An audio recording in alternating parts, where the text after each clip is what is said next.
Hello everyone, કેમ છો? જય મહાકાળી માતા. બિકોઝ અત્યારે છું હું પાવાગઢમાં અને એક મેસેજ તમને પહોંચાડવા માગું છું. અત્યારે હું લઈને આવ્યો છું સાઇન SP 125. જ્યારે મોટો બ્લોગિંગ મેં સ્ટાર્ટ કર્યું હતું ને ત્યારે સાઇન SP 125 પર મેં સ્ટાર્ટ કર્યું હતું અને અત્યારે મારી પાસે છે રોયલ એનફિલ્ડ.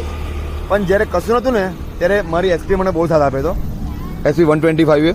એટલે આજની જે પાવાગઢની રાઈડ છે ને ભાઈ, એ SP 125 સાથે હતી કે ભાઈ જેના દ્વારા આપણે ઉપર આવીએ ને એને ક્યારે નહીં ભૂલવાનું. એ પછી માણસ હોય કે મોબાઈલ હોય કે કોઈ બી વસ્તુ હોય, મતલબ XYZ કે જેના થકી આપણે ઉપર આવે, જેના સપોર્ટથી આપણે ઉપર આવ્યો ને એ ક્યારે નહીં ભૂલવાનું.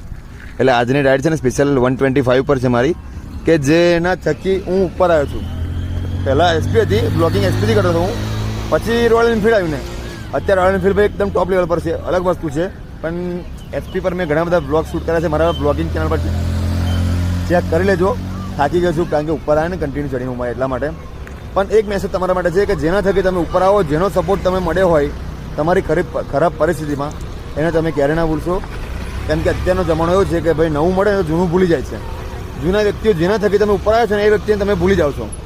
એટલે એક તમે તમારા જીવનમાં જોજો કે મને કોનો સપોર્ટ મળે છે, આ જગ્યાએ પહોંચ્યો છું, એ જ વસ્તુ છે. પહેલાં છે ને ભાઈ હું ગમે તેવો રફ એન્ડ ટફ વ્લોગર હતો, અત્યારે એકદમ પ્રોફેશનલ વસ્તુ છે મારી પાસે.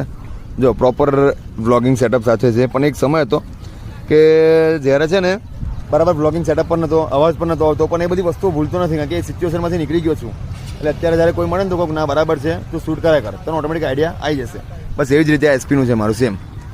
એક સમય હતો જ્યારે વ્લોગિંગ SP પર જ ચાલતું હતું, એનફિલ્ડ કંઈ નહોતું. પણ હવે એનફિલ્ડ છે તો આને પૂરી નહીં ગયો, મતલબ એના થકી ઉપર આવે છે. એટલે માણસનું જીવનમાં પણ એવું જ છે ભાઈ, વ્યક્તિઓ આવે ને એટલે જૂના વ્યક્તિને ભૂલી જાય, પણ જૂના વ્યક્તિ થકી જ આપણે ઉપર આવ્યા હોય છે, એટલું યાદ રાખજો. બરાબર છે?